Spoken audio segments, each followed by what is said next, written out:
It's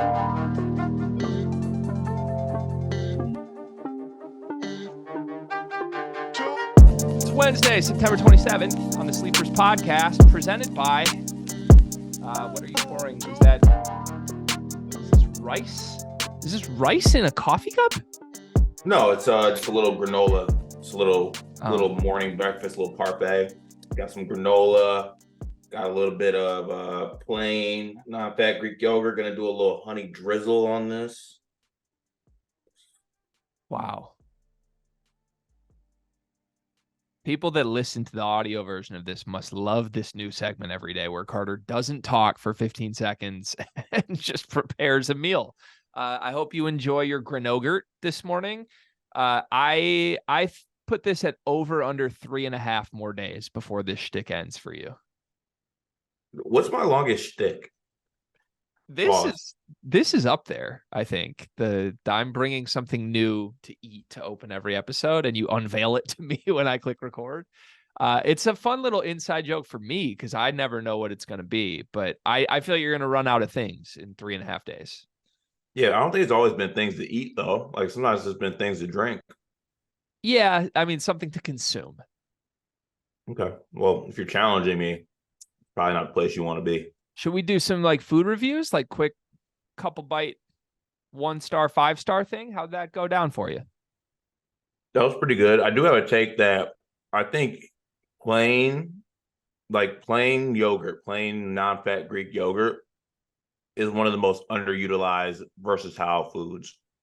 You can do so much with it. You can make sauces. You can do parfaits like this. You can actually use it as sour cream too. Most people don't know that, and it's damn good. I've never approached a day in my life as a day where I need to make my own sour cream, but good to note. I've got that in the back. You probably don't like sour cream. I don't like sour cream. Okay, That was minus 9,000. Let's just step back for a second. Why would I ever need cream that is sour? Like you never had sour cream on a taco or quesadilla? Again, in none of those settings am I like, damn, this needs some cream that tastes sour. Like it doesn't appeal to me. The whole concept of it feels like it's against who I am as a person. So never had a sour cream donut? God, no. Oh, so good? Oh, no way. Don't ruin donuts with something that's not good and doesn't belong on a donut.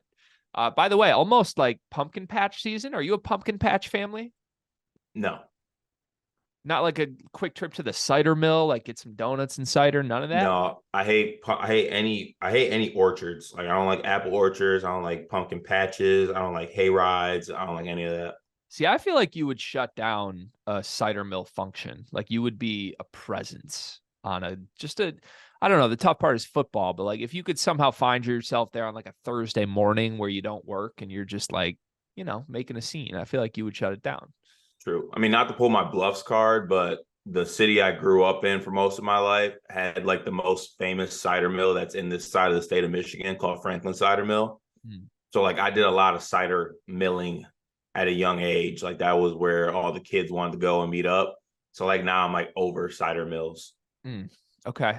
Noted. Can I get a quick my hair check from you, by the way? So I'm back to the whole little like just shower and don't do anything to it style again. Felt great about it last week. Then I did a couple shows with Dimers and they made some pretty funny jokes at my expense. So I'm pretty in my head about it now. Like Jerry called me 90s Justin Timberlake, which I took as a compliment, but he intended as a really mean joke. So can I just get like a vibe check from you? I'm rocking with it. Honestly, you look like a small forward for the New Zealand, or the Sydney Kings or something like that.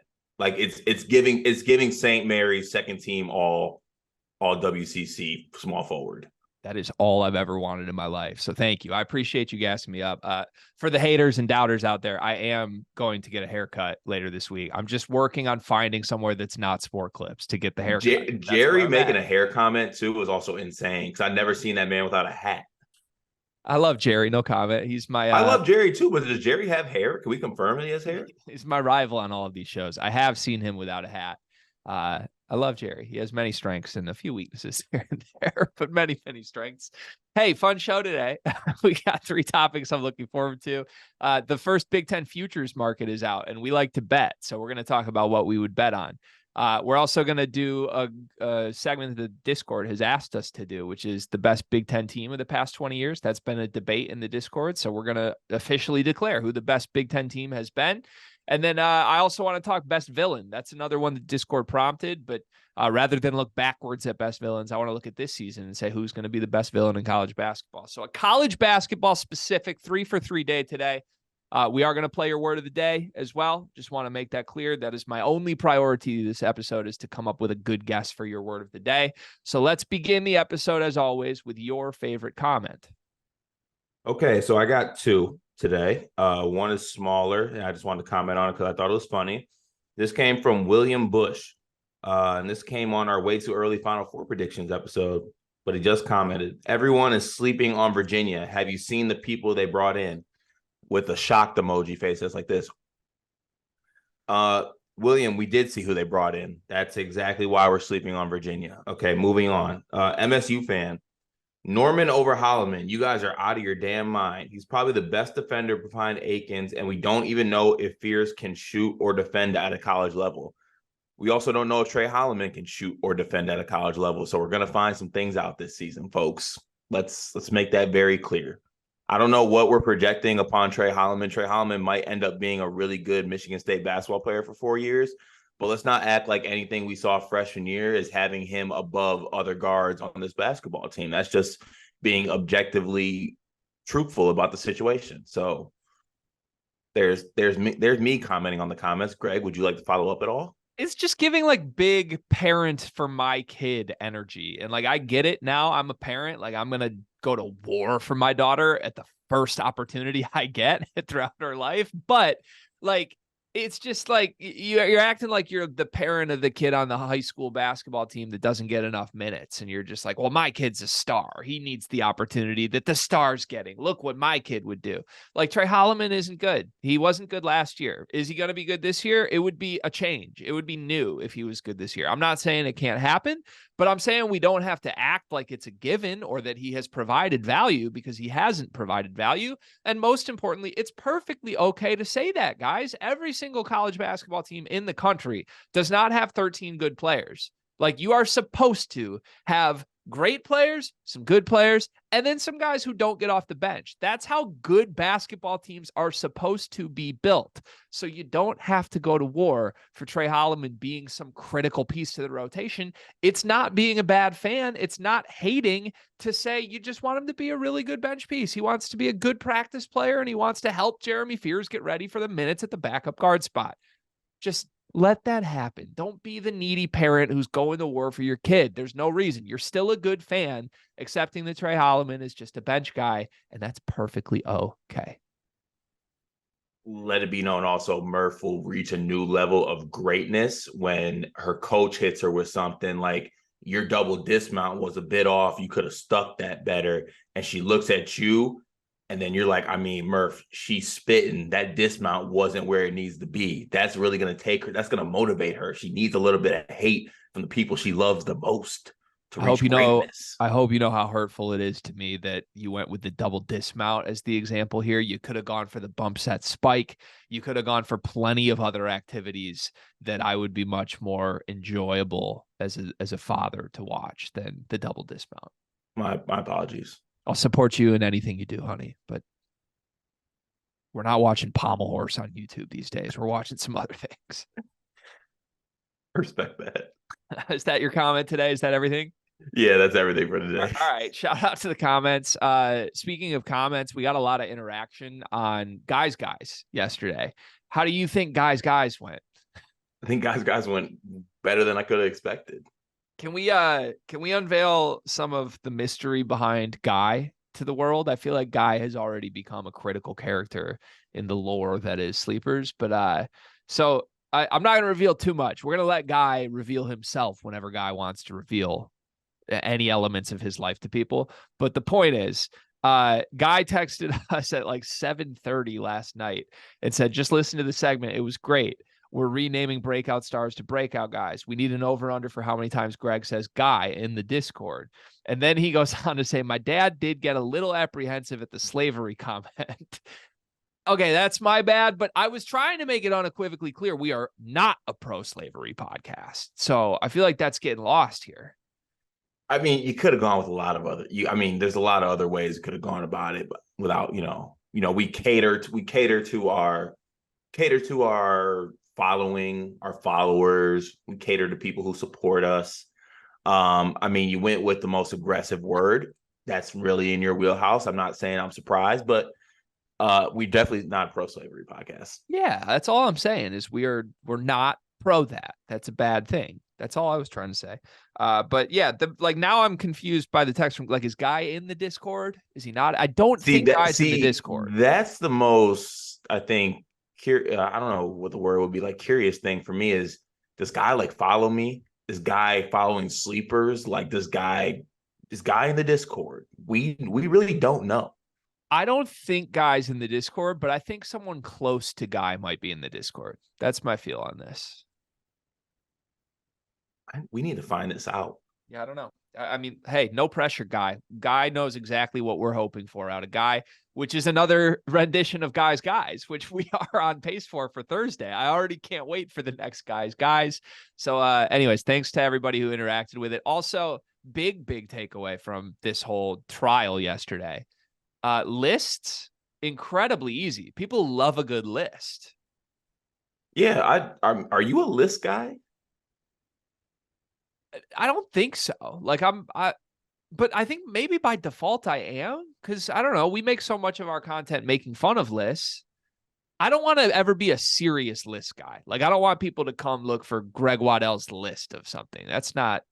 But I do want to entertain people with lists, like the mid ranks. Yeah, hopefully, guys. Yeah, I like other people's lists. Actually, for any list aficionados out there, follow World of Isaac, who does a food list. Great stuff. Yeah, we like World of Isaac on this program for sure. Oh yeah.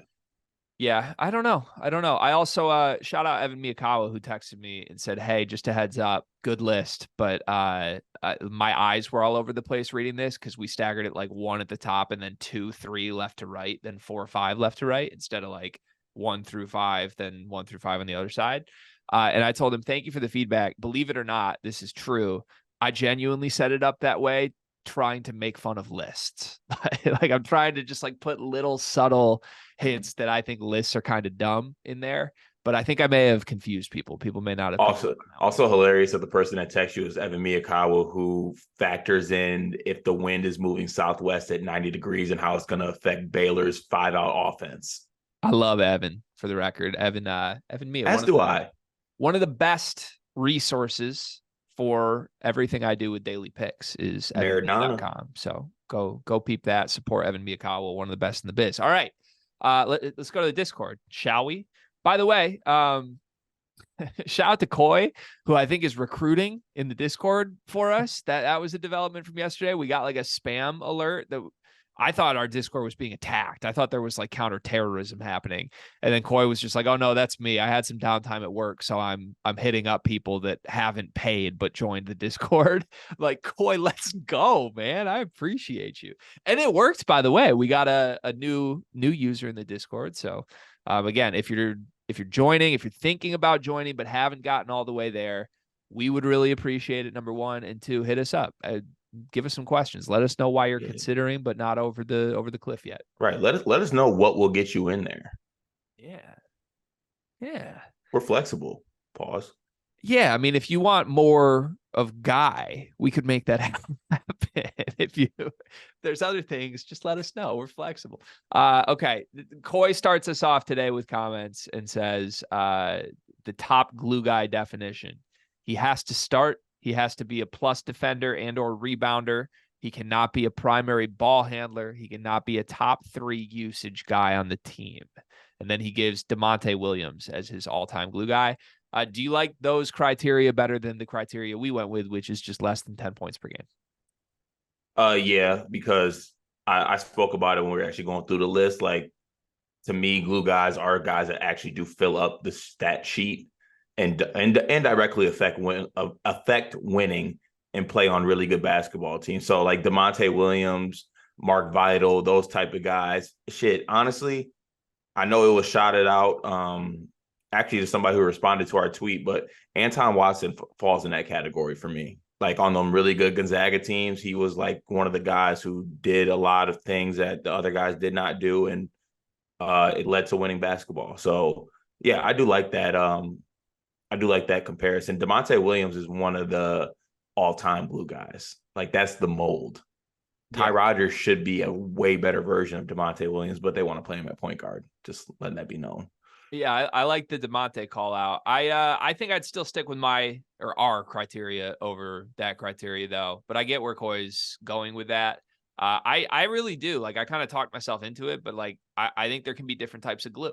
Like in a sense, I think the 2 point guards at the top of the list are glue guys for their team because they define how their team plays, and they're like they could be score first guys, but they're not.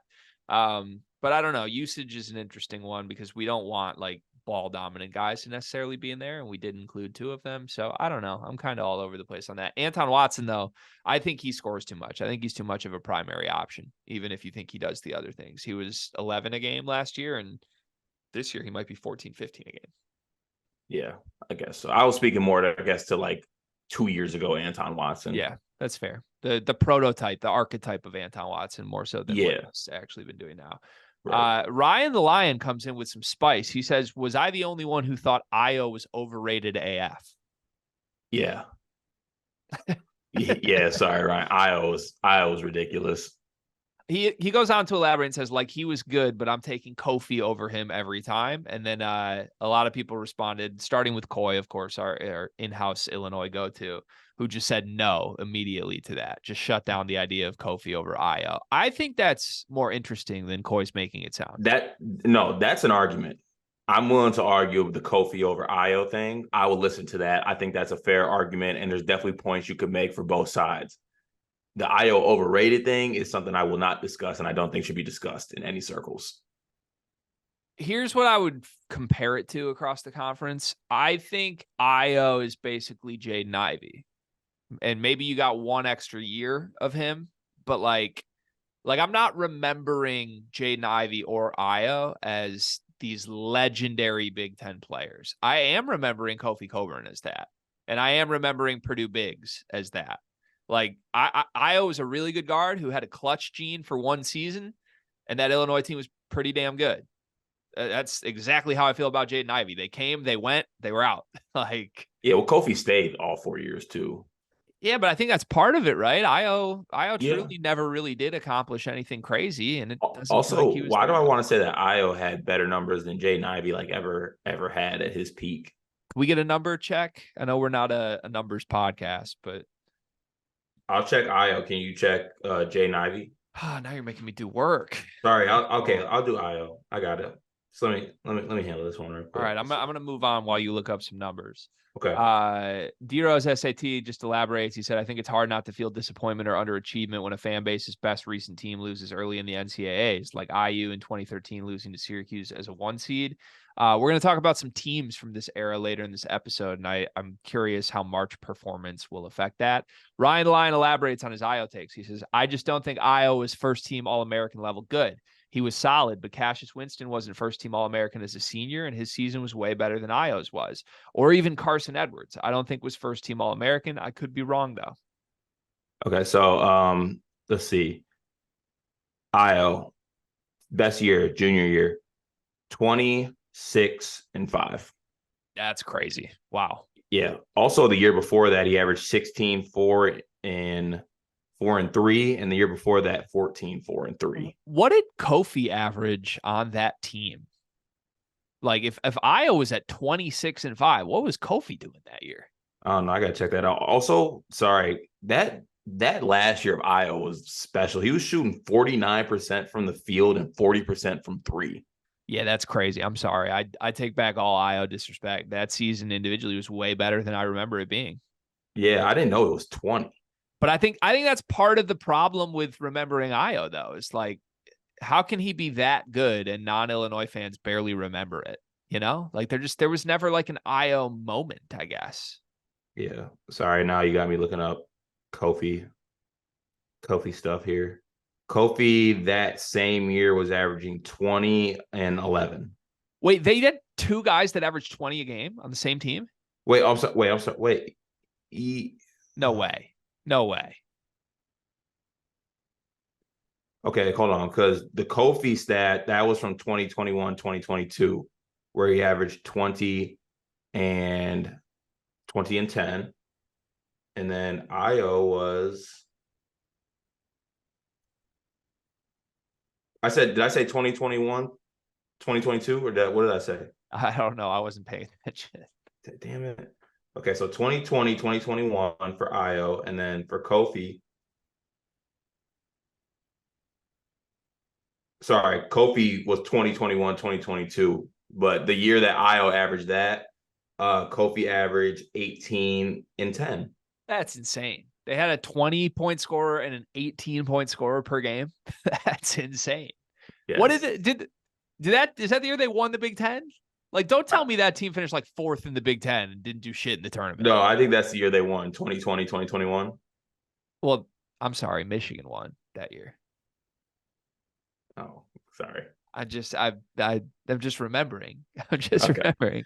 Okay. I mean, tough break. Crazy individual numbers, but if the guy makes one Sweet 16, we probably remember things differently, right? Like, man, that's tough. Iowa's good. Moving on. Yeah.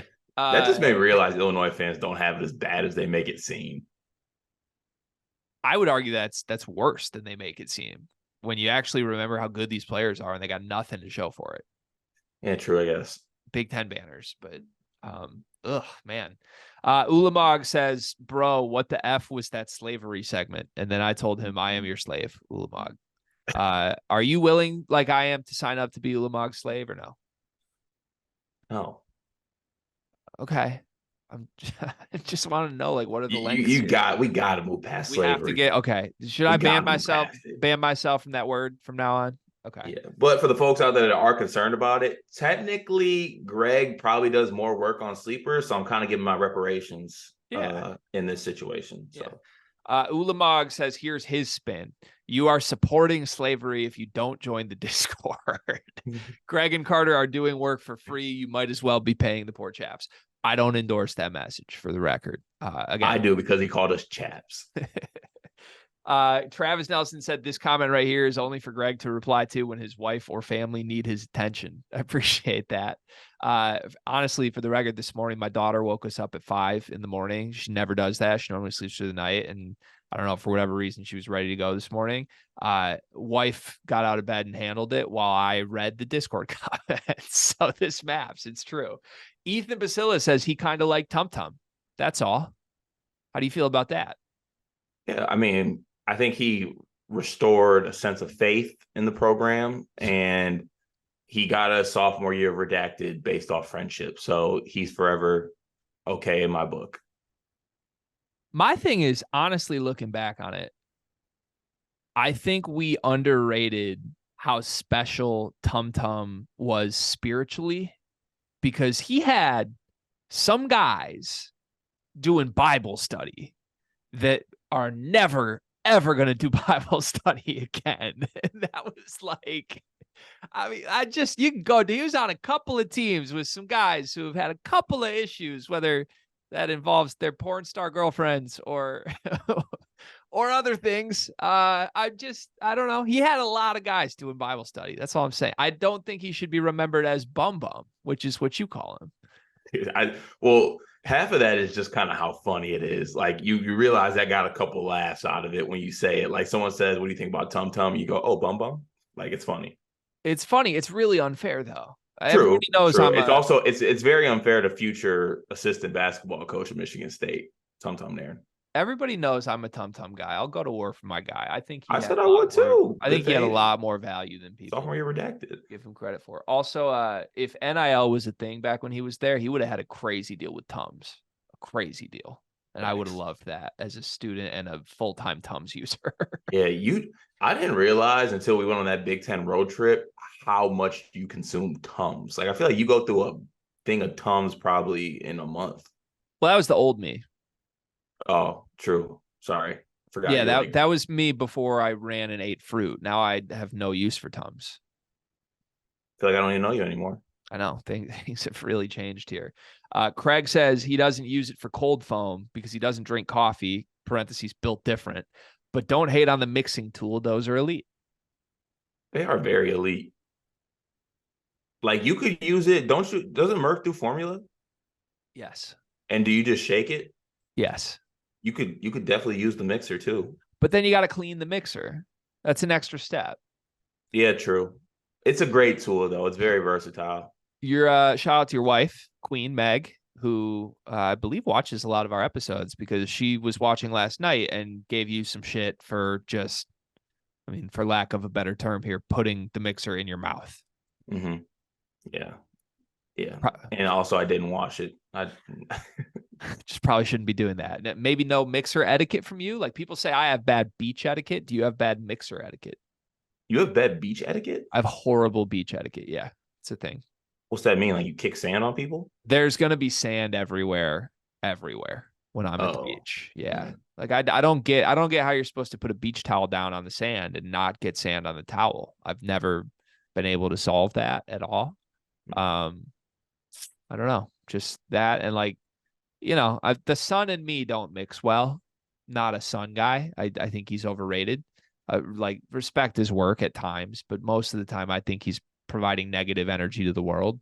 And he has such a prominent presence on beach days that it gets hard for me not to get in my own head. Respect. Yeah, it is what it is. Matt F says his two biggest pet peeves for drivers. One, when getting on a ramp or an exit during heavy traffic, and assholes try to merge last second to avoid waiting with everyone else. This also causes traffic to be worse as everyone has to brake for them to merge. Yep, 100%. And number two, tailgate you in the passing lane while you're passing cars and going over the speed limit.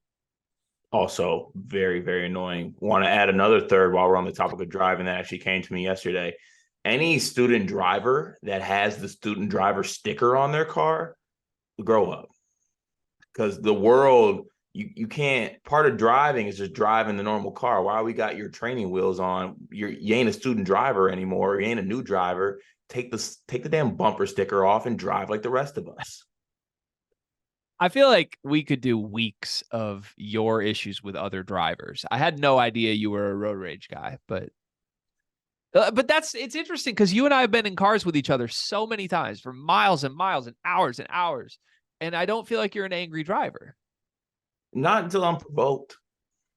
But I do feel like in general you can be an angry person. So I would expect like if you actually have all these negative feelings to other drivers that they would come to the surface a little more. I mean, when the bear is poked, the bear acts up. I'm the bear. You just don't think the bear's been poked when we're together? Yeah. Huh. Huh. Okay. Interesting. I'm gonna be on red alert whenever we make our next road trip. I'm gonna be on red alert. Tristan Freeman comes in to the Discord with the tweet of the bear that is just eating everything on the table. And then he says, "What is the biggest animal that you would fight off if they did this to you?" For me, I think I could fight off a cheetah. Okay. First of all, no. What, Tristan? A cheetah? A cheetah would tear Tristan's ass up. I'd like to spend one day in Tristan's brain, truly. Just one, not more. I think more would be dangerous to my sanity and my health. But one day, I'd love to know what it's like. But also based on Tristan's diet, the cheetah might get like 2 bites in and say this isn't that good, and then just go find someone a little more nutritious. I think that I would fight off I think it would have to be a bird animal, like a large bird. Ooh, no, I'm scared of birds. Like big birds, like an eagle attacking you or something. Oh, not like one of those. I'm talking like a ground-based bird, Like a pigeon, like a ground-based bird. a peacock. Yeah, like one of those little wobbling birds What that's about not an airborne. ostrich? I think I could. Okay, I'm not saying I could. I'm saying I would attempt to take an ostrich if needed in this situation. Okay, I could rock with that. I think I would. That'd be a pretty good pick. Like I could score with a flamingo for sure. Yeah. I Just a wouldn't fear that. ground based bird. Like Yeah, I but like my also chances. that animal, the bear that they're referring to, if anyone hasn't seen this video, I've seen labs bigger than that bear. If that bear got on my table, like I would easily square up with that bear. That would not be an issue. But also like I'm not a fight guy. Everybody knows that. Like my whole aura screams I'm not a fight guy, but like I I would not actually fight any animal in this spot because like I've been around your dog, who is the smallest dog I've ever seen in person. I'm terrified of your dog. I hate that. I mean, like if Pierre wants beef with me, I'm running away from Pierre. That's the problem. That I mean, have you ever thought to yourself if Benji snapped, would he be able to kill you? No, I see. I think if he snapped, he would kill you. I don't think it's possible. Okay. You really sleep. His first move would have to be the killer move. His teeth are like this. Like one of Again, Benji's front but tooth are like this. he'd have to get me at like if Benj came after me at night when I'm full asleep and said I'm going for one bite for the kill. If he got that bite in the right spot, then maybe. But if I wake up to a miss from him, it's over for him. Like that's all it would be. So he has one shot. I'm not saying he couldn't do it, but I would put it at like 20% chance he could get me in that situation. That's crazy. What I mean, if you flip that with Pierre, what do you think? No, because he's just too small. Benji's small though. Like Benji's Benji's not got big. wingspan. He's not big. He's not big. If Benji gets on his hind legs, he can put his two front legs on your shoulders, can he not? Barely. Okay, that if Pierre did that, he's getting to my shin. He's not big. I don't think he's getting me. He'd again one shot. He'd have to get me. Fam replies to the bear tweet and says, "Whoever's casually filming this is a savage." Why do I feel like that would be you in this spot? like, Yeah, it like would be. yeah, I feel like you'd be out for content in that scenario and not solutions. And then Yeah. final comment of the day. This one, I appreciate this comment so much. We're talking bears, we're talking mixing tools, we're talking bums, all these jokes. And then Malik just comes in at 8:21 in the morning and says, "What if for the exhibition games we start Booker and Carr? I feel like Hall is still not fully ready on all levels." Your I thoughts? love the mindset, Malik. I do. I truly do. Always ready for it. Always. Do you have an actual response to that? I do kind of like the idea of that, to be honest with you. I wouldn't mind it, especially because the exhibition is coming against some pretty good competition in Tennessee. So, and a Tennessee team that, if I'm not mistaken, they got a lot of front court depth as well. So I think it'd be maybe a good test for them, but also if you want to take the Caton Kinnick method, you don't want to throw your young bulls into the fire like that. They don't got enough front court depth because they're best front court players in Ann Arbor now. But maybe they got some other guys. I don't know. I would not do that, at least not game one. That is a lineup I hope we see at some point, though. But I think Izzo's going to be loyal to Malik. My thing is, I think Malik Hall is way better served as like a do everything sixth man than he is a starter. I think he's had plenty of opportunities to be a starter at Michigan State. For years, people wanted him to basically take Joey Hauser's spot and push Joey to the bench. Joey got a lot better. Malik never did. So maybe that leap comes in the final year for Malik. I know he's had injuries. I know he's had some other stuff going on as well. But to me, I don't think Michigan State's at their best if Malik Hall is in like a 30-minute role on this team. I think he honestly, can I do my whole Michigan comp thing I always do? He reminds me of like perfectly halfway, 50% in between Brandon Johns and Isaiah Livers. That's how I view Malik Hall. And people want him to be Isaiah Livers, but he's 50% Brandon Johns. And like he's more useful than Brandon Johns ever was, but that's just not a guy you can count on to be a 30-minute starter. And now there's these higher ceiling, more talented guys that for me, I would be rooting for Malik to play a bench role behind these guys. You might get a lot of pushback on that comp, but that's honestly insanely correct. Yeah, isn't it? Doesn't it feel right? Yeah. Like, Yeah, that's right. he's halfway between. Like he has games where he's Isaiah Livers and it's awesome. And then he has 3 weeks at a time where he's Brandon Johns. And you're like, dude, what is going on? So hopefully he puts it together because that could be a really good player. But I think there's some things there that scare you a little bit. So, all right. Fun day. Thanks, comment section. Appreciate you. We've got 3 topics to get to today, starting with some betting talk. Big Ten futures. I don't even know what book this is. I got this because Dylan Burkhart at UM. Bovada. Oh, it's Bovada? Okay. Yeah, don't ask me why I know that. That's terrifying to me. Bovada has now released their odds for Big Ten regular season champion. And I'm intrigued. I'll just say that. Let's go through the important ones here. Purdue is the favorite, no surprise, plus 220. Michigan State plus 260. Then you've got a big drop to Illinois at plus 800, Indiana plus 800, Maryland plus 900, Wisconsin 10 to 1, Ohio State 12 to 1. Michigan falls in here eighth at 20 to 1. Northwestern 25 to 1, Iowa 30 to 1, Rutgers 30 to 1, and then you've got the three long shots beneath that we don't need to spend time talking about. So, what do you make of this? I want at the end of this segment, I want like you have three bets to make, and what are your three bets? But I was gonna say I have an idea for this and how we want to approach this. How you have you have $100. Okay. You can spend that 100 however you want. You can split it up between 4 or 5 teams. You can put $100 on Purdue to win it all. And that's how I kind of want to look at this. Because I don't want to go out and say like, I mean, the safe pick, I think the obvious thing right here, if I had $100, I put 50 on Purdue and 50 on Michigan State.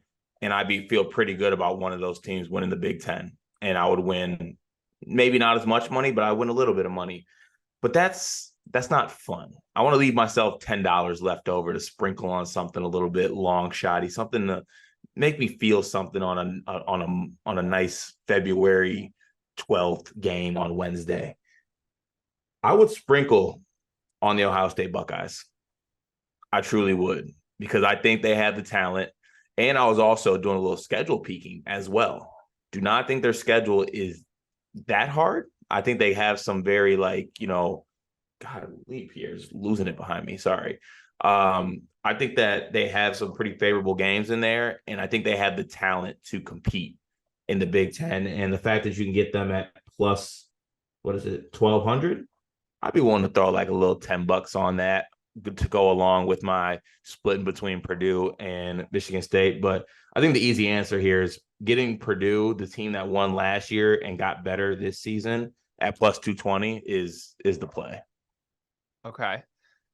So you're the way you want me to approach this is if I had $100, how would I bet it? Right. Yep. Mm-hmm. Okay. If I had $100, I would go to the store and I would buy a box, and then I would come home, and then in that box, I would put every important item that I own. I would put my car keys, my house keys. I would put my social security number in card form. I would put driver's license, identification, passport, everything that matters to me as a person. I would put in this box that I just bought for $100. Then I would drive to, who do I want to use? I don't know who yet. Maybe my father. I would drive to my father's residence, which is now in town, and I would offer up this box with every important element of my life in it. And I would say, here's all these important things I have. I need $5,000 from you, and I'll give you this box as collateral. I am going to take $5,000 and make us both rich, but I need a $5,000 loan. Here's my box of collateral. My dad would say, okay, here's $5,000, son. I'm holding on to your collateral though, and I'm going to ruin your life if you ruin this. I would then take the $5,000 that my father just gave me, and I would put $5,000 on Purdue plus 220 to win the Big Ten. This is ridiculous. Like how is this team 220? I don't understand it. They were so clearly head and shoulders above every other team in the Big Ten last year. They return everybody that matters and also add some splashy things that might solve some of their issues. We've talked about it at length, but the only thing that makes sense to me here is if you truly believe Michigan State is on par with Purdue. You got one at plus 220, and then you got one at plus 260. So Vegas is operating as if this is just like a very close race, and then there's a huge drop off to everybody else. No disrespect to Michigan State. I think they're a great team. I think they're a top 5 team in the country. I don't think it's that close for the Big Ten. I just don't. I think Michigan State is going to, have more toss-up games against the middle of the pack teams in this league than Zach Edey's team is. And that's not disrespectful. Michigan State can be really good out of conference. They can be really good in the conference, but they play once this year. It's in Mackey. If I was handicapping this, I would have made Purdue like plus 130, plus 140 at most. I would have had Michigan State more around plus 300. And then I would have everybody else above 10-1. Like, I can't even believe like Illinois and Indiana are 8-1. I think that's horrible value for teams that are really far behind the two at the top. So yeah, that's what I would do. If you want me to consider some long shots, I wouldn't advise doing this because I don't think there's a world where a team that's not Purdue or Michigan State wins this league. But I think the best value of the middle of the pack teams is Maryland or Ohio State. I like Maryland 9-1. I think that team should have better odds than Illinois and Indiana, and they don't. And then I think Ohio State at 12-1 underneath Wisconsin is a little crazy to me. So this does beg this. Dylan, Hoops, made a good point. Like, he wishes there was a thing you could almost like buy and sell your bets, like a stock market situation. Because if I could bet on Maryland or Ohio State being better this season than their odds suggest they should be, and then cash it out in the middle of the season, I would love to bet on that. But there's just no reason to bet them to win the Big Ten because Purdue or Michigan State is going to do that. I will say the plus 130 to plus 300 Michigan State is a little bit disrespectful, but I understand the sentiment. I agree with you 100% that getting Purdue at plus 220 after what they did last season and for all intents and purposes getting better this season, getting them at plus 220 and them only being, which is like a 40 odd difference between that and Michigan State is crazy. What do you think it should be then? Like, if my proposed odds were off to you, what do you think it should be between those two? Well, I think not to be petty, but like if Purdue's plus 130, I think like Michigan State should be within 100 of those odds. So like plus 230. Okay. I don't hate that. Yeah.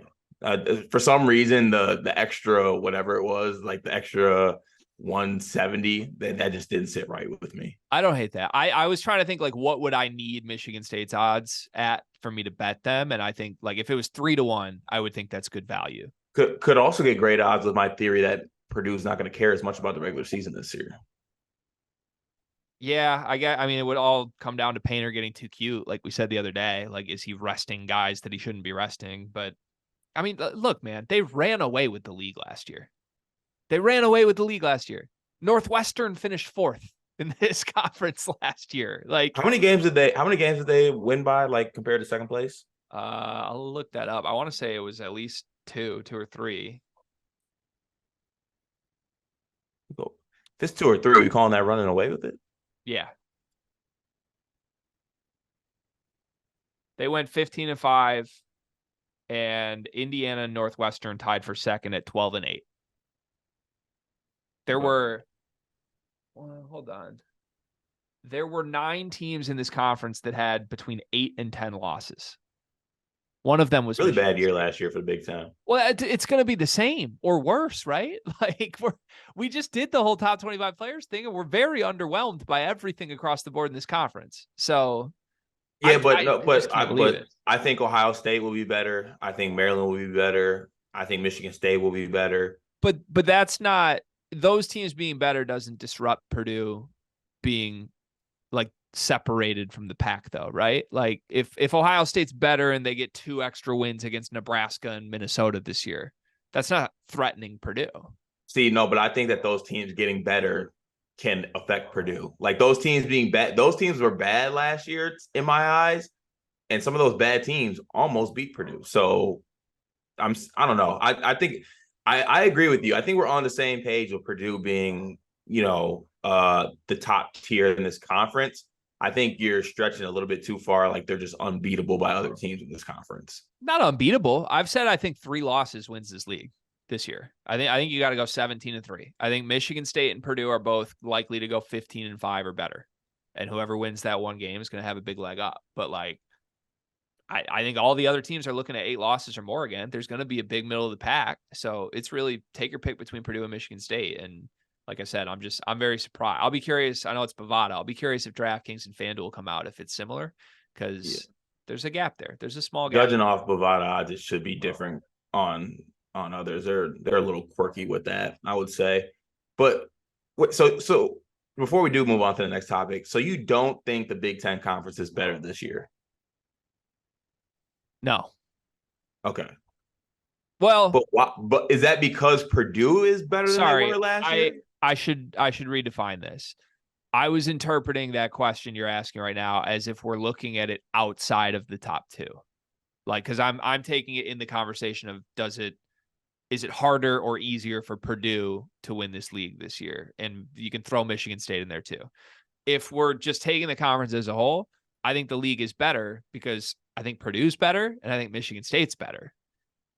I don't think anybody else, like Maryland and Ohio State, are better. Yeah, on paper they should be. I would hope Ohio State's better than a 5-15 team. Like Maryland went 11-9. Are they 13-7 this year? Maybe. That's a great year if it happens. But like that, to me, the middle of this pack it's all interchange. Like Illinois should be around the same, if not worse, in my opinion. Michigan got worse. Rutgers got worse. Iowa got worse. So all these middle of the pack teams, I think as a whole, are not posing a bigger challenge to the best teams than they did last year. The league goes through the top two. It goes through Purdue and Michigan State. That is what will define this league, both in and out of the conference. And I think it's fair to say the Big Ten is stronger, mostly because of Michigan State's leap that they should take. But no, as far as like threatening Purdue, they're going to have as easy of a time in this conference as they did last year. Like 15-5, what they did last year, I think is the lowest possible outcome for Purdue in conference play this season. And if you're going to threaten them, you better find a way to go 16-4 or better. And Michigan State's the only team that could. But again, a lot of work to do to get to 16-4 for this Michigan State roster. Got you. Is that fair, or you disagree with that? It's because when you explain it to me, yes, like I agree with you, it's fair, but I just don't know. I just think, okay, I guess this is where I'm coming from. I think that Ohio State and Maryland's leaps are not from, because you mentioned that Ohio State was what, 5-15 last year? Yeah. That what it was? Yeah. I don't think it's like a leap to like a middle of the pack team. I think like Ohio State's taking a leap into like top four type territory. So they're gonna be like that much better. But that also doesn't challenge the whole, like at worst, those top two teams are gonna go 16-4 or 15-5, whatever, 16-5, whatever the conference schedule is.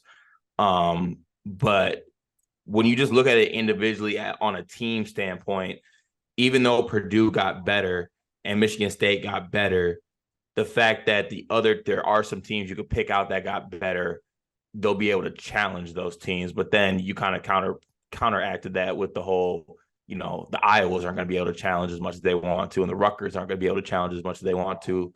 So I think I'll still stick with the Big Ten is better as a conference, but also like you're right at the same time. I think we're both right.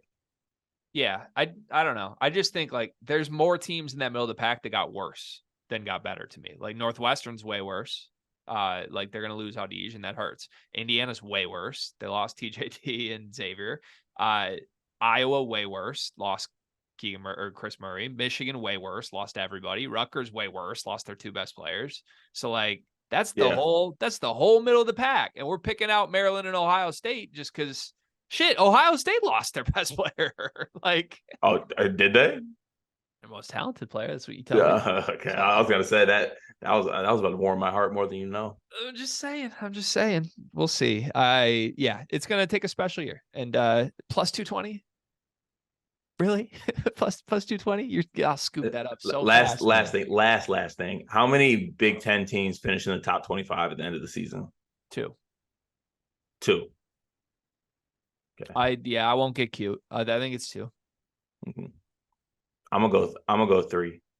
Maryland or Ohio State? I think one of those two finds their way in the top 25.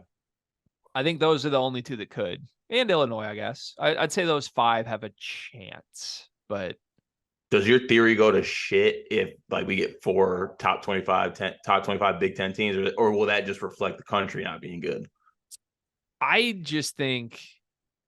I think we fall for this every year with the Big Ten. At least we have the last 3 or 4 years. Like they end up with 5-6 teams in the top 16, and they're supposed to be great and nasty, and then it gets to crunch time and it doesn't happen. And I think we've broken down what the issues are, but I think there's a lot of opportunity in a 20-game schedule in this conference to look better than you are, because you're racking up wins against Minnesota and Nebraska, and there's a lot of winnable games, man. Like if you have a pulse, you should win 12 games in this conference, is how I feel. And there's a lot of teams that don't have a pulse that are going to look like they have a pulse because they scratch and claw. Like Michigan was horrible last year, right? We're comfortable saying that. Horrible team, right? Yeah. 11-9 in the Big Ten last year. It's insane. Like this conference isn't good, and they lost so much talent. They're not going to be good again. It's on Purdue and Michigan State, and to a lesser extent, the Matthew Meyerless Illinois team. So who knows? Should be fun. Okay. Moving on. Best Big Ten team of the past 20 years. Fun little hypothetical here. There's been tons of good ones.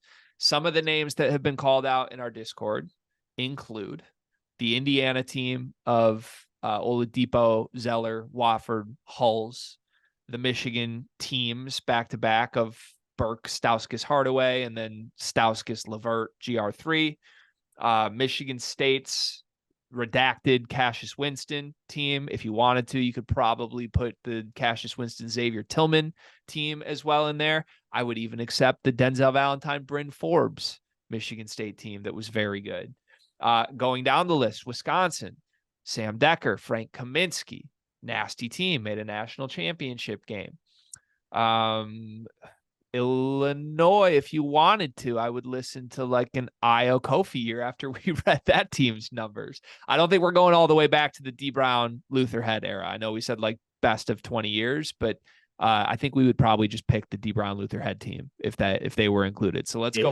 I think we're probably keeping it like in the tens, 2010s, 2020s, if you want to pick one of those teams. Let's go post that year then. And then I don't know that I mentioned it. Purdue, the Jaden Ivey, Travion Williams, Zach Edey year.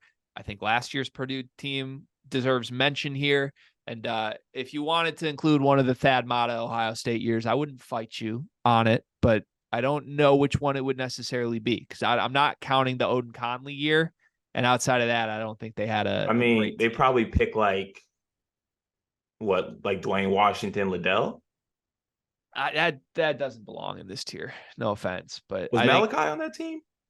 Maybe. No,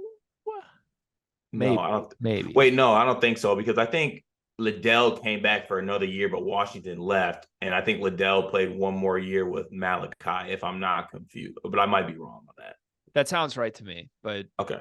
Yeah, that was never like a dominant team, though. Yeah. All these other teams. Also, walking that through, if you are picking that team over all the teams we just named, you probably need a little bit of help. Yeah, all those other teams had a run or a dominant regular season. So what's your answer here? Who's the best Big Ten team of the 2010s and on?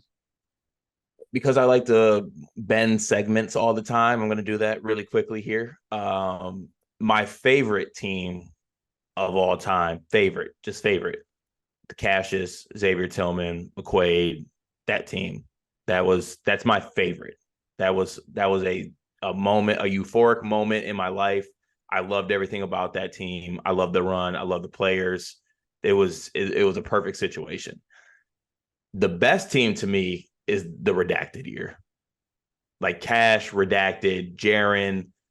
That team was just disgusting. Langford, that talent wise, that was just a really, really good basketball team. Don't look at the results. Talent, crazy. I'm just throwing that out there.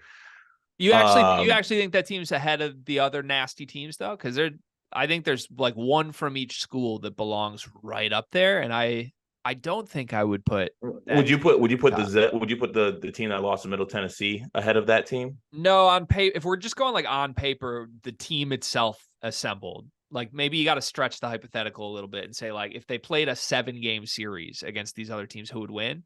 I think the team with Cash and Bridges and Jaron would win. I think that team would win in like 6 against the Zell and Bryn team.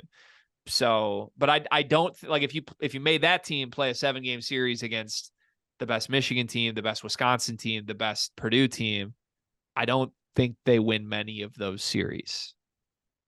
I'd have to look at it. I mean, shit. Cassius was playing some of the best Michigan teams, and he did beat y'all. So Cassius did not have a great record against Michigan. I don't know why you're throwing that out as a number. He was basically 500 against Michigan in his career, even though he had the more talented team 3 of the 4 years. was he basically 500? You know that for a fact? Yeah, this was like a big thing because that's why Oh, you you gave know me what? shit for No, years. it was because it was a huge thing coming into that either the last year or the year before, and then we run 3 straight. Cash just won 3 straight, right? Yeah, because there was a year where Michigan swept you guys, and I think it was the year you're talking about. The team that was nasty lost to Michigan twice, and then the following year they swept Michigan. So it Yep. kind of it kind of evened out. But before that, there was a point in Cassius's career where he was like, I think 1-3 against Michigan, and Yeah. it didn't look great. Yeah. I think I would. I mean, I don't think you could argue with those Michigan teams. Like the Trey, are we talking like Trey Burke, Stauskas? Yeah, I mean, that team's obviously partial in my heart. Like that's my favorite team. Like flipping your thing around, but I guess I'm trying to envision a world. uh, in truth, I think the Stauskas led team was actually a little bit better than the Burke led Michigan team was. For whatever reason, the Burke led team like really hit a wall in conference play, and I never figured it out. It had something to do with they were trying to get McGarry more involved, and it was just clunky for a while. But the next year, when McGarry was on the court before his suspension, like Stauskas, GR3, Levert, Derek Walton, Zach Irvin, McGarry was like peak Michigan powers, and that team was ridiculous. God, Zach Irvin really ruins that team for me. But he was just in a sixth man sniper role. Like I know, but he still just ruins it for me being on it.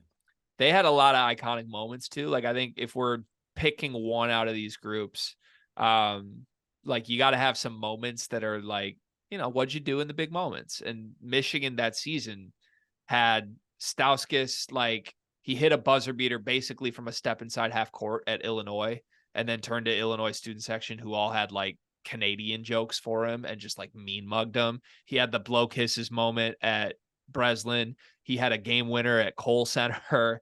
Like Stauskas was that dude that year, and it gave them an extra element of that.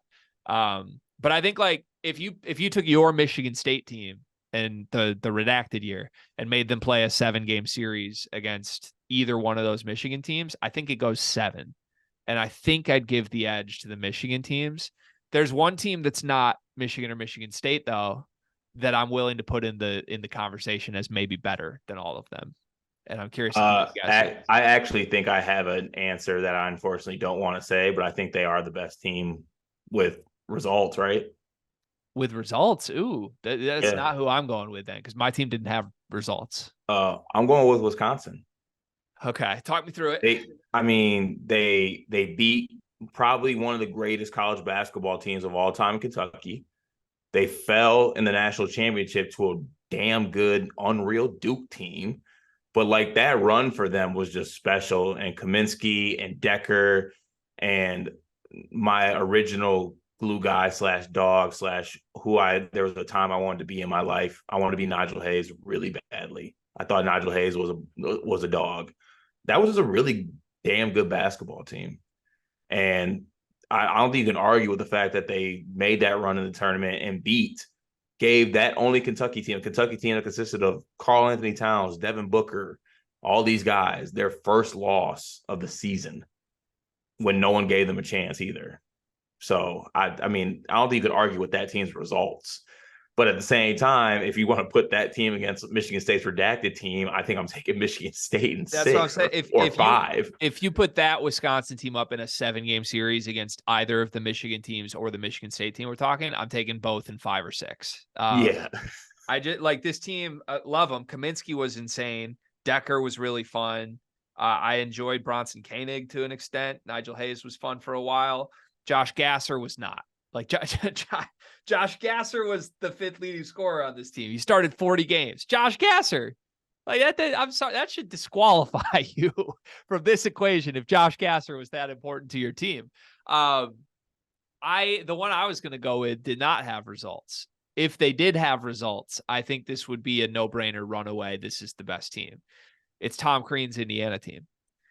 And I think if we judge it by the 7-game series thing, truthfully, I think I would take the Zeller, Oladipo, Yogi Ferrell, Jordan Hulls, Christian Watford, Will Sheehy 6. I Yeah. think I'm taking that in a 7. I even over my Michigan teams. Look, they played my Michigan teams. Those teams overlapped, and Indiana won in Ann Arbor to win the Big Ten that season. They lost to a Syracuse own in the tournament, which will always haunt me because I think I picked Indiana to win it all that year. But for my money, man, I mean, like, think about how good Victor Oladipo was. He was so good. He He was the was right. He was so much fun to watch. It's so fun. He was the runner-up for National Player of the Year. I think he was the second best player on that team. Like, that's crazy. Like, Cody Zeller was that good, and Oladipo was also like, they had two guys who should have been first-team All-Americans. Jordan Hulls is one of the best, most fun, just pure shooters there's ever been. Christian Watford, incredibly fun and had a big moment of his own. Yogi Ferrell was like blossoming from like this fun little recruit to like he's going to kill the Big Ten for 3 years. Like, everything about that team was fun. They were chippy. If that dunk Oladipo had against Michigan had gone down, we would never, ever talk about anything else. And yeah, I think at their peak powers, like, they ran so well in transition, they shot so well. I just don't know how you beat that team. Yeah. I think we're aligned on that one. I'm with you. That team was disgusting. And Will Sheehy being the sixth man was just the cherry on top. It was perfect. And then they had that one dude who had like a buzz cut and tattoos who never got off the bench, but he like, I think it was like Derek Elston. He was like their 11th guy, but everything about him was like built in a lab for me to like because he was the perfect 11th guy. The only thing I feel like we're not giving enough love here at all to any of the Purdue teams. Because you could have picked the Hummel era, you could have picked Carson Edwards era.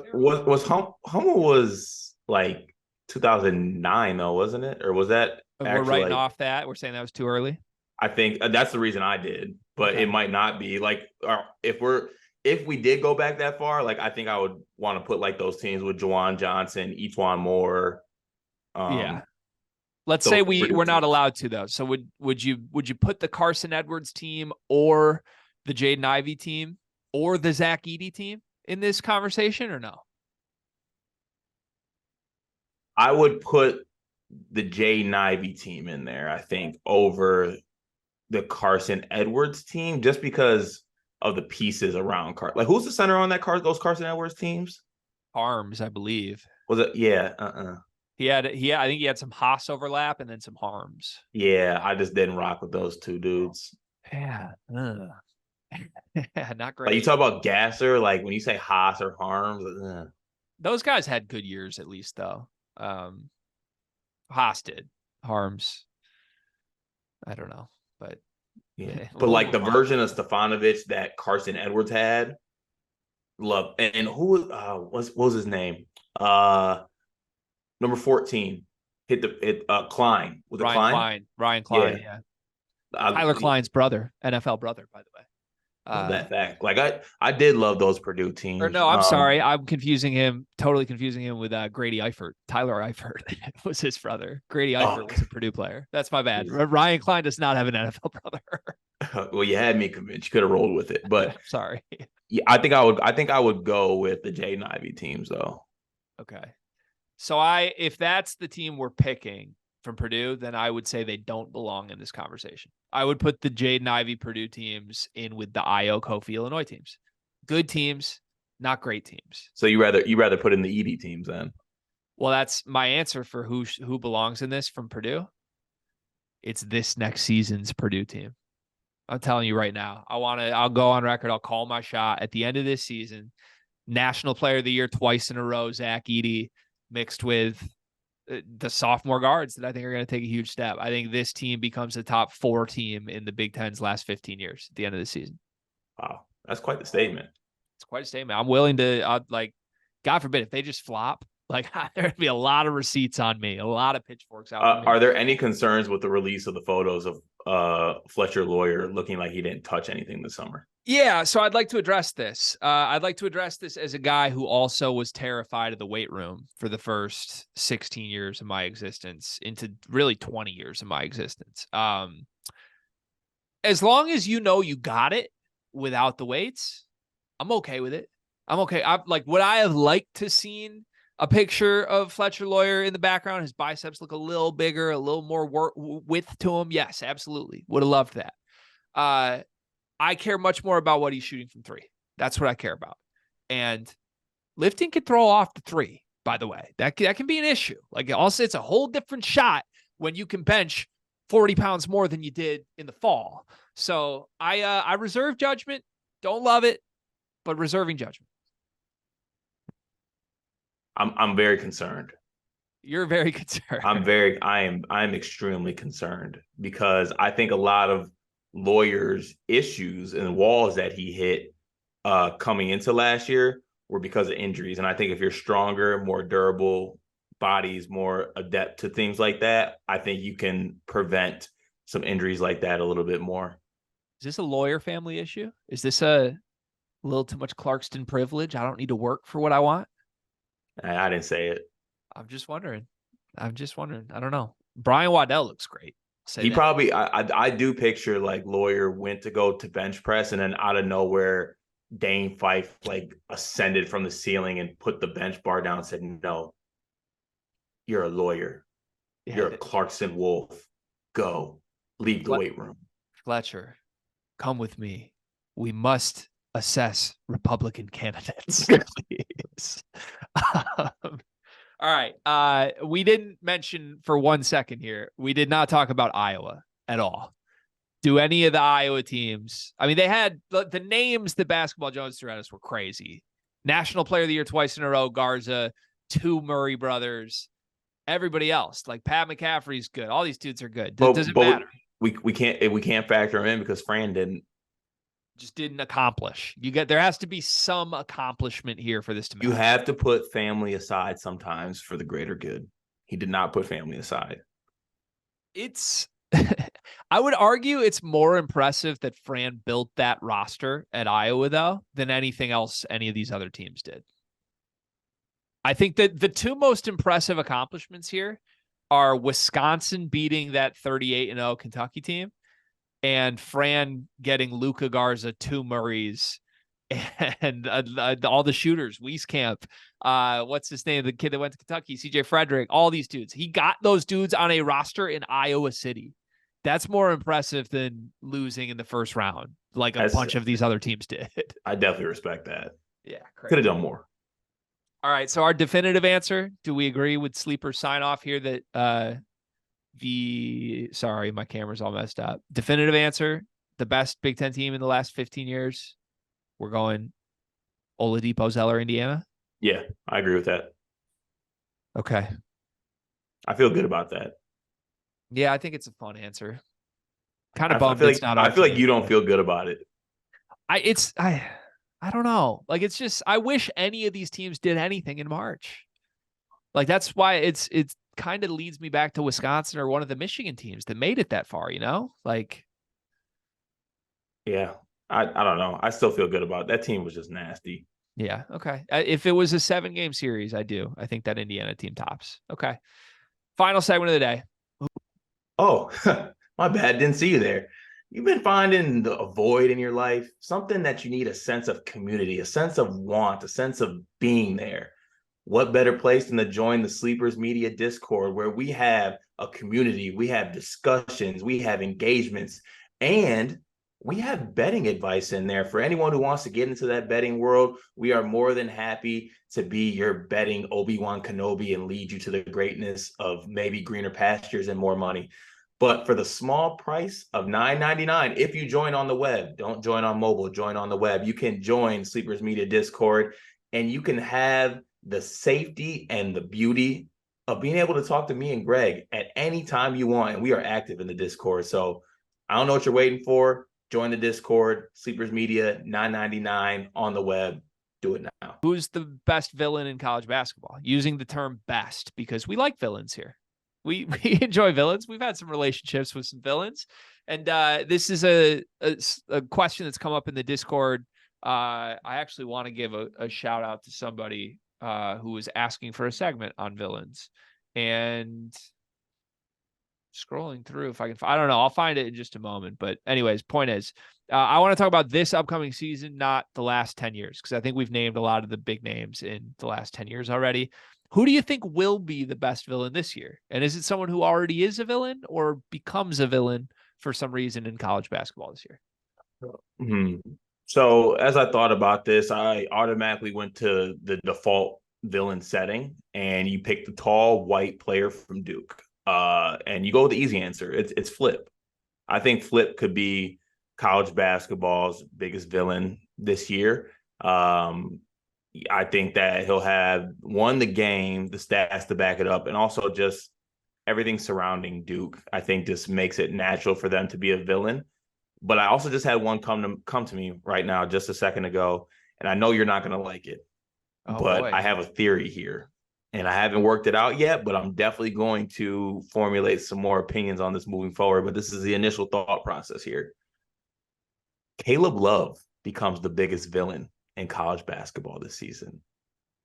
In his redemption arc, he becomes the biggest villain because everybody hates Caleb Love right now. There's a very few people who out there pull for Caleb Love. And in every place that he goes, he's going to be a hated player. That's how he is going to be. And I think part of his redemption arc that he could have this season as a player will have a little bit of a villain to him. Like, he's hitting these big shots, he's doing this thing, and he's letting the crowd know about it. And Arizona's a good basketball team, and he plays good basketball. So there's a world where I think Caleb Love turns into a villain this college basketball season. Yeah, I had him on my list. I have 4 names on my list. I don't hate the concept of Caleb Love being a villain because he is a villain. I don't know why you're expecting I wouldn't like that. I love that. I think it's an Well, because accurate I call. brought up, I think I brought up Doug McDaniel being a villain, or like Terrace Reed being a villain. You're like, no, those guys are too nice. No, you can't be a villain if you're a 5'8", 4-star recruit. Like, that's just impossible. Like, Caleb if Love it's is a 6'3", 5-star. right, that's a villain archetype. Are we on Oh, oh, are we on oh, the so- oh, opposite oh, you're page of saying, I'm villains? sorry, you're saying you can't be like middle. Okay, Well, like got you. if you're a guy that people slept on that's like way smaller than everyone you play against, like how is that even a villain? You have to have some element. Like, that guy just plays for a team you don't like. That's all Right. that is. Yeah, Like, he's just a pipsqueak. Cassius Winston wasn't a villain. He was just a good player on a team I didn't like. That's all it is. Like, yeah, I think Caleb's one of my 4 names. In order for him to be the best villain in college basketball, Arizona would need to be really good, and he would need to be like first team All-American good. If that Okay. happens, it could happen. I think Flip is another good answer. You threw that out. For obvious reasons, if you're the face of Duke and you're that face in particular, you have a good chance of being a villain. That's just Duke history. He knows that. He'll own that. I have 2 that I think would surprise you, though. First one, I think we could see a Donovan Clingan villain turn this year. And it pains me to say this because I like Clingan. And I think in general, he has a nice little personality. I love the fact that he's hosting Cooper Flagg on visits right now. And apparently Klingen's mom and Cooper Flagg's mom played in college together. That's a connection I didn't expect. Like, there's a world where Cooper Flagg goes to UConn and they become like this awesome, nasty, chippy team. Yeah. But here's what I know. I got to interview Donovan Clingan at the Final Four after their win in the semis. And I just somehow find myself in the locker room with a microphone doing some stuff for the Field of 68. And I'm like, I'm going to interview Donovan. So Doster's like holding the phone recording this. And the question I wanted to ask him is like, he's very demonstrative. I don't think you pick this up on TV because they don't show it a ton. But in a game, he's one of the premier get a bucket and let you know I got a bucket on your head guys. And like, he was like pointing at opposing fans. He was talking to Miami's bench. Like, there were a lot of moments of like, this dude is chippy and nobody realizes it yet. So I forget how I phrased it to him, but I think I was just like, all season long, you've been at the top of my shit talkers list. Like, where does that come from? And he kind of like laughed and was just like, I get that shit from my family. Like, I'm wired like that. And I was like, oh, like, no, he's got this. So I think a team where Clingan is the best player on it, if UConn's really good, I think you're going to see a whole new side of Clingan where he's like, and he can back it up. So it's a good thing, but he's this crazy shit talker and has a personality to him. I would be rooting for that villain turn if that happens, honestly. I think it'd be fun for college basketball if Donovan Clingan was a villain this year. I like that shot right there. It'd be a lot of fun. Can I guess your last one? Please. I don't think you're going to get it. Is it from Creighton? No. Okay, I don't know. Were you thinking Baylor? Yeah. Yeah, I mean, so I sent this to Cart in the Discord the other day. I think we nailed our team. We said Creighton's our team this year. I think we nailed it because Baylor Shireman has a buzz cut, some forearm tats, and a headband now. Yeah, my Creighton future bet is feeling amazing right now. Meanwhile, Trey Alexander's cramming on 3 dudes' heads and retweeting the video. Like, we are in a great spot. I'm glad we got ahead of it before everybody else did. But no, my final villain turn, it's actually tied to Caleb Love. I think Armando Bacot could become the villain of college basketball this year. And here's why. What if we were all wrong about North Carolina? What if I've been saying for years that it's all Caleb Love's fault and that when he departs, everything is going to be rainbows and unicorns because Armando Bacot's really good and this guy's a toxic personality? What if that's just wrong? It could be. What if the toxic guy wasn't Caleb? What if everybody else in the locker room is the problem? What if the guy who photoshops his biceps into SpongeBob arms and just sticks around setting empty stat records is around? Like, I think he could be the problem here. I really do. And if North Carolina isn't just like magically good because Caleb Love left, there's going to be a lot of eyes on, wait, why is this team still bad? And the eyes are going to turn to Armando. And right now, I think Armando is remembered very fondly in North Carolina lore because of his just production, his stats. But God forbid, if North Carolina is bad this year, I think people are going to turn on Armando. And if people turn on Armando, I think Armando turns on everyone. And we see a villain side for who like right now, he's a villain who might be hiding in plain sight. In 3 months, I think he won't be hiding anymore. That's my theory. I like all 4 of those shouts by you. Okay. Hunter Dickinson's not going to be happy we left him off the list. You can't be a villain if you try to be a villain. It is what it is. Like, you can play the role. Like, if we need to cast someone to be Donovan Clingan, Hunter Dickinson would be my first call. To cast. to be Donovan Clingan's stunt double. Like, hey, I'm making a documentary. It's like the Lakers show, whatever it is, Showtime. Like, Winning hey, Time. Winning Time. Hey, we're making a college version of Winning Time, and we need someone to play Donovan Clingan, who's someone who like vaguely looks like him and can give us like 80% of what Clingan can. Oh, Hunter, perfect call. I know you're available. You need work. You like money. It's a perfect fit. It's a perfect fit. All right, good show today. Man. Should we do your word of the day first, or you want to do one big thing? I like to do one big thing first.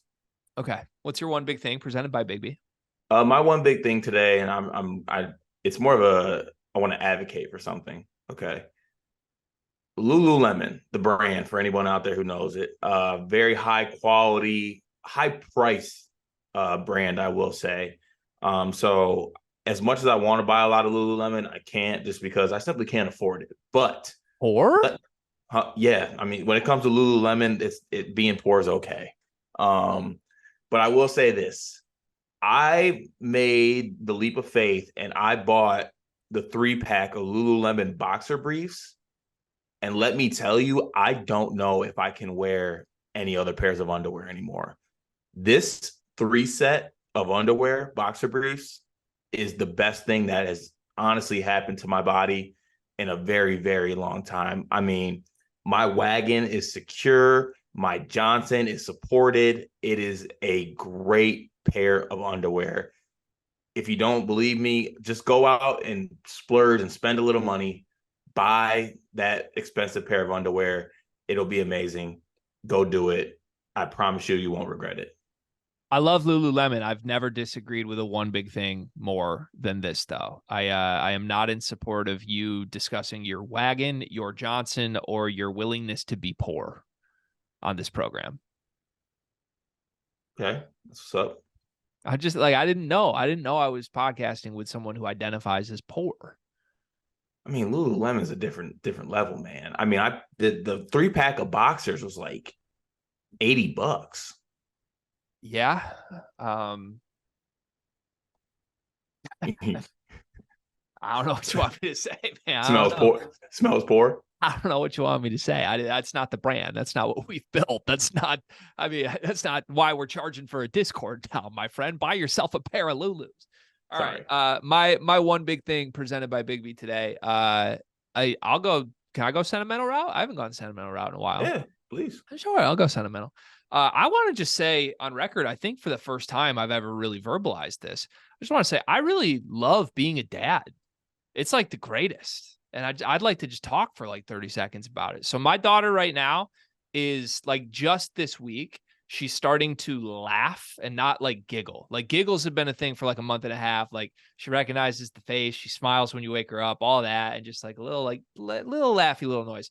She is now twice this week laughed, like hard laugh. And it is the most pure, precious thing I've ever witnessed in my life. One time was when I was holding her, I was home alone with her, and she just like burst out laughing. And then I laughed naturally because I was like, what are you doing? And it made her double and triple down on her laughs. Incredible. And then the cuter one was last night. She was getting a bath at night. Her mom gives her a bath every night. And our dog goes in there because he wants to just like be around her at all times. And she like looked down and made eye contact with him and just started cracking up laughing. Like she now recognizes our dog's face and loves him and laughs. So most pure, cute thing ever. I'm like having a blast. She woke up at 5 this morning, which sucked because she normally sleeps really well. But like I've decided this is the most fun thing. Like I like other things. I like podcasting and I like betting and other things. This is by far the most fun thing. Being a dad is great, man. Wow. I love this. I love this fatherhood journey for you. Thank I you. also love that Mal figured out how to send stickers of Murph on iMessages. Best thing that's happened to the group chat too. Yeah, I still don't get the stickers thing, but It's great, by the way. And we'd be remiss if we didn't also say shout out to Riley, who is currently a father as of Saturday. I didn't know if we were allowed to break this news, Oh, honestly. are we not? I Oh, don't know. he didn't post about it, did he? I don't know. All right, you might have to edit this He out. said he But sent some private text, but damn it, sorry. Okay, edit this out. it's okay. It's shout out to him. I don't think he'll have a problem with it. Okay, sorry, Riley. He might have a problem with it. He Yeah, does he listen probably to the will. show. He Okay, will. yeah, we'll edit it out. Okay, thank you. Let's do your word of the day. Guess it. I have 3 written down, and I think all 3 are wrong. But I made the effort to write it down today. I'll give you 3 guesses because I don't think you got it. My first guess is counteract. No. My second guess is individually. No. My third guess is peak. No. What was it? Advocate. Yeah. Damn. I didn't feel great. I didn't feel great about those 3, but I did write them down. All right. Shit. I'm only a 40% shooter in this game now. Yeah, you got some big days coming up. Dropping like flies, man. What I said 35. I said I'd be better than 35. I'm still clinging to that. I got to nail one of the next 2 to feel all right. Close the week out on a good note. Tomorrow we're gonna have another guys. He's working on a list. I don't want to reveal what the list is, but I'm excited about it. Another list of guys. And I think we're going to do some other sport. We're going to preview the Lions game tomorrow. We'll do some Ryder Cup stuff probably too. So stay tuned. Sleepers, click the link in the description to join the Discord. Again, a couple more people joined yesterday. It's growing. We're having fun over there. We're just being a wholesome community, quite frankly. Like on that note, Ryan the Lion had a big exam he was studying for. Just a lot of moral support for Ryan the Lion. Sounds like his exam went okay. It wasn't ideal, but he would take it for as lost as he was, a 79%. So shout out to Ryan the Lion, grinding his way through things. Shout out to everybody in the Stay Low and Build channel. We're talking healthy habits. How can we all lose some weight? What are our target goals? And we're just kind of growing as a community. And I appreciate that. There's good vibes. So join it if you want to be in a group of like-minded people who love sports and love humor and love their lives. You can join it. All right. Have a great day. We'll see you tomorrow.